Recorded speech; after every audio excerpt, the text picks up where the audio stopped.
ಕೃಷ್ಣ ಅಂತಂದ್ರಿಗೆ ನಮಸ್ಕಾರಗಳು.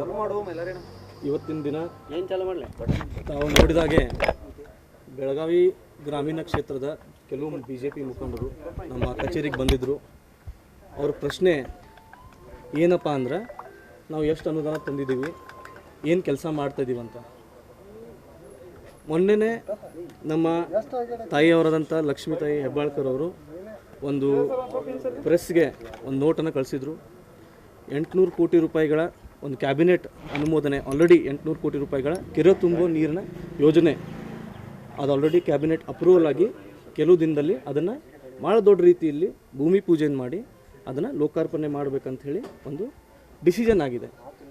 ಈಗ ಬಂದಂಥ ಕೆಲವು ನಾಯಕರಿಗೆ ನಾನು ಇಷ್ಟೇ ಹೇಳಲಿಕ್ಕೆ ಬಯಸ್ತೀನಿ, ಏನಾದರೂ ಸಾರ್ವಜನಿಕರಿಗೆ ತೊಂದರೆ ಆಗಿದ್ದರೆ ಅಥವಾ ಅವರ ಅಷ್ಟು ಚಿಂತೆ ಇದ್ದರೆ ಇಷ್ಟು ದಿನ ಎಲ್ಲಿ ಹೋಗಿದ್ರು? ಹೋದ 5 ವರ್ಷದಲ್ಲಿ ಅವ್ರ ಸರ್ಕಾರ ಇತ್ತು. ಅವ್ರ ಸರ್ಕಾರ ಇದ್ದಾಗ ನನಗನ್ಸುತ್ತೆ ಇಡೀ ಬೆಳಗಾವಿ 18 ಕ್ಷೇತ್ರದಲ್ಲಿ ಎಲ್ಲಕ್ಕಿಂತ ಜಾಸ್ತಿ ಫಂಡ್ ನಮ್ಮ ಕ್ಷೇತ್ರಕ್ಕೆ ಬಂತು. ಎಷ್ಟು ಅಭಿವೃದ್ಧಿ ಆಯಿತು, ತಾವೆಲ್ಲ ಅದಕ್ಕೆ ಸಾಕ್ಷಿ ಇದ್ದೀರಾ. ಬರುವಂಥ ದಿನದಲ್ಲಿ ಇನ್ನೂ ಅಭಿವೃದ್ಧಿ ಮಾಡಬೇಕು, ಇನ್ನೂ ಈ ಕ್ಷೇತ್ರಕ್ಕೆ ಹಲವಾರು ಫಂಡ್ಗಳನ್ನು ತರಬೇಕಂಥೇಳಿ ನಮ್ಮ ಶಾಸಕರಾದ ಲಕ್ಷ್ಮೀ ಹೆಬ್ಬಾಳ್ಕರ್ ಅವರು ಅದನ್ನು ಯೋಚನೆಯಲ್ಲಿದ್ದಾರೆ.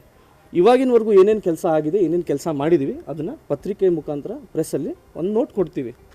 ಆದರೆ ಬರುವಂಥ ಲೋಕಸಭಾ ಚುನಾವಣೆ ಏನಿದೆ ಅದಕ್ಕಾಗಿ ಏನಾದರೂ ಮಾಡಿ ಒಂದು ನ್ಯೂಸಲ್ಲಿ ಇರಬೇಕು. ಅವ್ರು ಆಲ್ರೆಡಿ ಬೇಸ್ ಕಳ್ಕೊಂಡಿದ್ದಾರೆ ನಮ್ಮ ಕ್ಷೇತ್ರದಲ್ಲಿ. ನೀವು ನೋಡಿರ್ಬೇಕು, ಅವ್ರ ಸಂಘಟನೆ ಇತ್ತಂದರೆ ಸುಮಾರು ಜನ ಬರ್ತಾಯಿದ್ರು. ಭಾಳ ಬೆರಳೆಣಿಕೆ ಮೇಲೆ ಒಂದು ಸೌಹಾರ್ದ ಭೇಟಿ ಅಂಥೇಳಿ ಭೇಟಿಯಾಗಿದ್ದಾರೆ. ನಾನು ಅದನ್ನು ಸ್ವಾಗತ ಮಾಡ್ತೀನಿ, ರೆಸ್ಪೆಕ್ಟ್ ಕೂಡ ಕೊಡ್ತೀನಿ. ಏನು ನಮ್ದೆಲ್ಲರ ಗುರಿ ಒಂದೇ ಇರಬೇಕು, ನಮ್ಮ ಕ್ಷೇತ್ರನ ನಾವು ಅಭಿವೃದ್ಧಿ ಯಾವ ಥರ ಮಾಡ್ತೀವಿ. ಯಾಕಂದರೆ 1,10,000 ಜನ ನಮ್ಮ ತಾಯಿಯವ್ರು ಓಟ್ ಕೊಟ್ಟಿದ್ದಾರೆ. ಆ ಪ್ರತಿಯೊಬ್ಬ ನಾಗರಿಕರಿಗೆ ನಾವು ನ್ಯಾಯ ಒದಗಿಸ್ಕೊಡ್ಬೇಕಂತ ಹೇಳಿ ಒಂದು ನಮ್ಮ ಮನಸ್ಸಿಂದ ನಾನು ಇಷ್ಟ ಹೇಳ್ತೀನಿ. ಹಿಂದಿನ ಸರ್ಕಾರ ಇದ್ದಾಗೂ ಕೂಡ ಅತಿ ಹೆಚ್ಚು ಅನುದಾನ ಬಹುತೇಕ ರಾಜ್ಯದಾಗ ಗ್ರಾಮೀಣ ಕ್ಷೇತ್ರಕ್ಕೆ ಬಂದಿತ್ತು ಅಂತ ಅನ್ಸುತ್ತೆ. ಅಭಿವೃದ್ಧಿ ನಿಟ್ಟಿನಲ್ಲಿ ಸಾಕಷ್ಟು ಆಗ್ತಾ ಇದ್ದಾವೆ. ತಾವು ಅದಕ್ಕೆ ಸಾಕ್ಷಿ ಇದ್ದೀರಾ, ತಾವು ನೋಡಿದ್ದೀರಾ.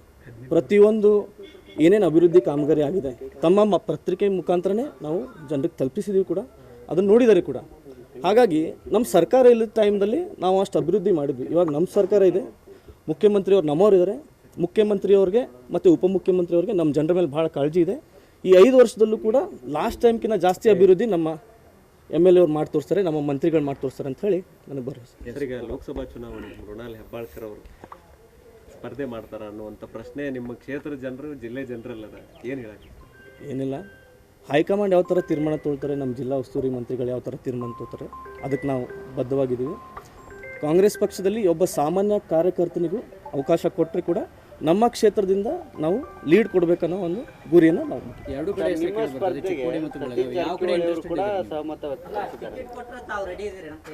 ಟಿಕೆಟ್ ಕೊಟ್ಟರೆ ಯಾರಾದರೂ ರೆಡಿ ಆಗಲೇಬೇಕು ಸರ್. ಯಾಕಂದ್ರೆ ಅದೇ ಅಲ್ಟಿಮೇಟ್ಲಿ ಹೈಕಮಾಂಡ್ ಪಕ್ಷದ ತೀರ್ಮಾನ, ಪಕ್ಷದ ಯಾವುದೇ ತೀರ್ಮಾನ ಆಗಲಿ ನಾವೆಲ್ಲರೂ ತಲೆಬಾಗಿ ಕೆಲಸ ಮಾಡ್ಬೇಕಂತ ಹೇಳಿ ಒಂದು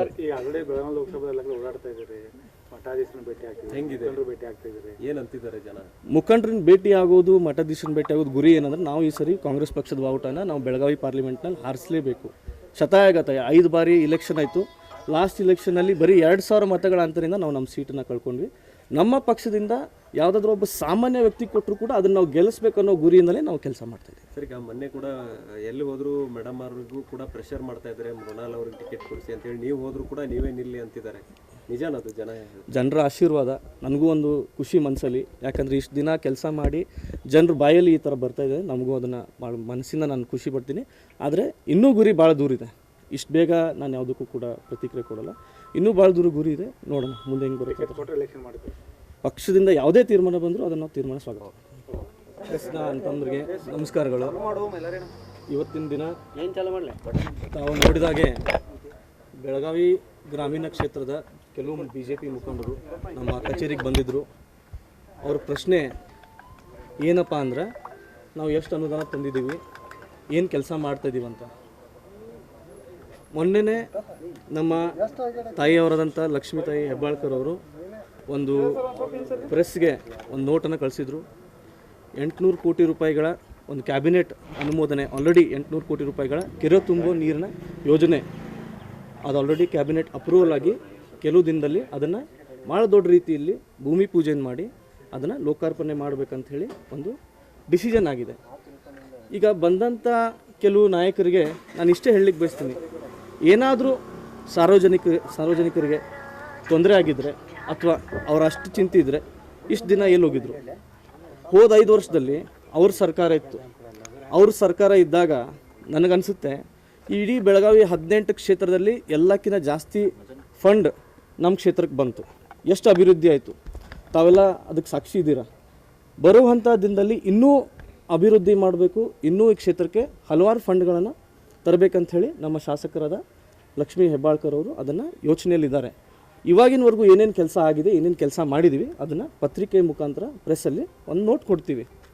ಆದರೆ ಬರುವಂಥ ಲೋಕಸಭಾ ಚುನಾವಣೆ ಏನಿದೆ ಅದಕ್ಕಾಗಿ ಏನಾದರೂ ಮಾಡಿ ಒಂದು ನ್ಯೂಸಲ್ಲಿ ಇರಬೇಕು. ಅವ್ರು ಆಲ್ರೆಡಿ ಬೇಸ್ ಕಳ್ಕೊಂಡಿದ್ದಾರೆ ನಮ್ಮ ಕ್ಷೇತ್ರದಲ್ಲಿ. ನೀವು ನೋಡಿರ್ಬೇಕು, ಅವ್ರ ಸಂಘಟನೆ ಇತ್ತಂದರೆ ಸುಮಾರು ಜನ ಬರ್ತಾಯಿದ್ರು. ಭಾಳ ಬೆರಳೆಣಿಕೆ ಮೇಲೆ ಒಂದು ಸೌಹಾರ್ದ ಭೇಟಿ ಅಂಥೇಳಿ ಭೇಟಿಯಾಗಿದ್ದಾರೆ. ನಾನು ಅದನ್ನು ಸ್ವಾಗತ ಮಾಡ್ತೀನಿ, ರೆಸ್ಪೆಕ್ಟ್ ಕೂಡ ಕೊಡ್ತೀನಿ. ಏನು ನಮ್ಮೆಲ್ಲರ ಗುರಿ ಒಂದೇ ಇರಬೇಕು, ನಮ್ಮ ಕ್ಷೇತ್ರನ ನಾವು ಅಭಿವೃದ್ಧಿ ಯಾವ ಥರ ಮಾಡ್ತೀವಿ. ಯಾಕಂದರೆ 1,10,000 ಜನ ನಮ್ಮ ತಾಯಿಯವ್ರು ಓಟ್ ಕೊಟ್ಟಿದ್ದಾರೆ. ಆ ಪ್ರತಿಯೊಬ್ಬ ನಾಗರಿಕರಿಗೆ ನಾವು ನ್ಯಾಯ ಒದಗಿಸ್ಕೊಡ್ಬೇಕಂತ ಹೇಳಿ ಒಂದು ನಮ್ಮ ಮನಸ್ಸಿನ ನಾನು ಇಷ್ಟ ಹೇಳಿ. ಹಿಂದಿನ ಸರ್ಕಾರ ಇದ್ದಾಗೂ ಕೂಡ ಅತಿ ಹೆಚ್ಚು ಅನುದಾನ ಬಹುತೇಕ ರಾಜ್ಯದಾಗ ಗ್ರಾಮೀಣ ಕ್ಷೇತ್ರಕ್ಕೆ ಬಂದಿತ್ತು ಅಂತ ಅನ್ಸುತ್ತೆ. ಅಭಿವೃದ್ಧಿ ನಿಟ್ಟಿನಲ್ಲಿ ಸಾಕಷ್ಟು ಆಗ್ತಾ ಇದ್ದಾವೆ. ತಾವು ಅದಕ್ಕೆ ಸಾಕ್ಷಿ ಇದ್ದೀರಾ, ತಾವು ನೋಡಿದ್ದೀರಾ. ಪ್ರತಿಯೊಂದು ಏನೇನು ಅಭಿವೃದ್ಧಿ ಕಾಮಗಾರಿ ಆಗಿದೆ ತಮ್ಮ ಪತ್ರಿಕೆ ಮುಖಾಂತರನೇ ನಾವು ಜನರಿಗೆ ತಲುಪಿಸಿದ್ದೀವಿ ಕೂಡ, ಅದನ್ನು ನೋಡಿದ್ದಾರೆ ಕೂಡ.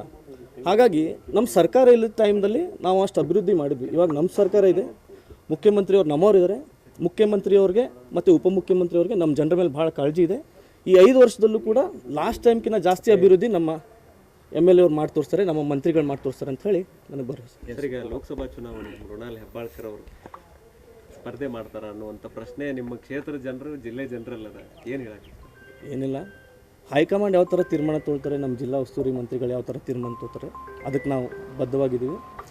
ಕಾಂಗ್ರೆಸ್ ಪಕ್ಷದಲ್ಲಿ ಒಬ್ಬ ಸಾಮಾನ್ಯ ಕಾರ್ಯಕರ್ತನಿಗೂ ಅವಕಾಶ ಕೊಟ್ಟರೆ ಕೂಡ ನಮ್ಮ ಕ್ಷೇತ್ರದಿಂದ ನಾವು ಲೀಡ್ ಕೊಡಬೇಕನ್ನೋ ಒಂದು ಗುರಿಯನ್ನು ನಾವು ಎರಡು ಕಡೆ ಚಿಕ್ಕೋಡಿ ಮತ್ತು ಬೆಳಗಾವಿ ಯಾವ ಕಡೆ ಇಂಟ್ರೆಸ್ಟ್ ಕೂಡ ಸಹಮತ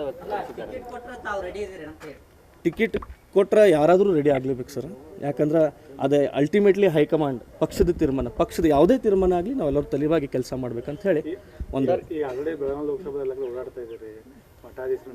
ಹೆಂಗಿದೆ, ಏನಂತಿದ್ದಾರೆ ಜನ? ಮುಖಂಡರನ್ನ ಭೇಟಿ ಆಗೋದು, ಮಠಾಧೀಶರನ್ನ ಭೇಟಿ ಆಗೋದು ಗುರಿ ಏನಂದ್ರೆ ನಾವು ಈ ಸರಿ ಕಾಂಗ್ರೆಸ್ ಪಕ್ಷದ ಬಾವುಟನ ನಾವು ಬೆಳಗಾವಿ ಪಾರ್ಲಿಮೆಂಟ್ನಲ್ಲಿ ಹಾರಿಸಲೇಬೇಕು. ಶತಾಯಗತಾಯ 5 ಬಾರಿ ಇಲೆಕ್ಷನ್ ಆಯಿತು. ಲಾಸ್ಟ್ ಇಲೆಕ್ಷನಲ್ಲಿ ಬರೀ 2,000 ಮತಗಳ ಅಂತರಿಂದ ನಾವು ನಮ್ಮ ಸೀಟನ್ನು ಕಳ್ಕೊಂಡ್ವಿ. ನಮ್ಮ ಪಕ್ಷದಿಂದ ಯಾವುದಾದ್ರೂ ಒಬ್ಬ ಸಾಮಾನ್ಯ ವ್ಯಕ್ತಿ ಕೊಟ್ಟರು ಕೂಡ ಅದನ್ನು ನಾವು ಗೆಲ್ಲಿಸ್ಬೇಕು ಅನ್ನೋ ಗುರಿಯಿಂದಲೇ ನಾವು ಕೆಲಸ ಮಾಡ್ತಾಯಿದ್ದೀವಿ. ಸರ್, ಈಗ ಮೊನ್ನೆ ಕೂಡ ಎಲ್ಲಿ ಹೋದರೂ ಮೇಡಮ್ ಅವ್ರಿಗೂ ಕೂಡ ಪ್ರೆಷರ್ ಮಾಡ್ತಾ ಇದ್ದಾರೆ, ಮೃಣಾಲ್ ಅವ್ರಿಗೆ ಟಿಕೆಟ್ ಕೊಡಿಸಿ ಅಂತೇಳಿ. ನೀವು ಹೋದರೂ ಕೂಡ ನೀವೇ ನಿಲ್ಲಿ ಅಂತಿದ್ದಾರೆ. ನಿಜಾನದು? ಜನರ ಆಶೀರ್ವಾದ ನನಗೂ ಒಂದು ಖುಷಿ ಮನಸ್ಸಲ್ಲಿ. ಯಾಕಂದರೆ ಇಷ್ಟು ದಿನ ಕೆಲಸ ಮಾಡಿ ಜನರ ಬಾಯಲ್ಲಿ ಈ ಥರ ಬರ್ತಾಯಿದೆ, ನಮಗೂ ಅದನ್ನು ಭಾಳ ಮನಸ್ಸಿಂದ ನಾನು ಖುಷಿ ಪಡ್ತೀನಿ. ಆದರೆ ಇನ್ನೂ ಗುರಿ ಭಾಳ ದೂರ ಇದೆ. ಇಷ್ಟು ಬೇಗ ನಾನು ಯಾವುದಕ್ಕೂ ಕೂಡ ಪ್ರತಿಕ್ರಿಯೆ ಕೊಡಲ್ಲ. ಇನ್ನೂ ಭಾಳ ದೂರ ಗುರಿ ಇದೆ, ನೋಡೋಣ ಮುಂದೆ ಹೆಂಗೆ ಬರುತ್ತೆ. ಪಕ್ಷದಿಂದ ಯಾವುದೇ ತೀರ್ಮಾನ ಬಂದರೂ ಅದನ್ನು ನಾವು ತೀರ್ಮಾನ ಸ್ವಾಗತ.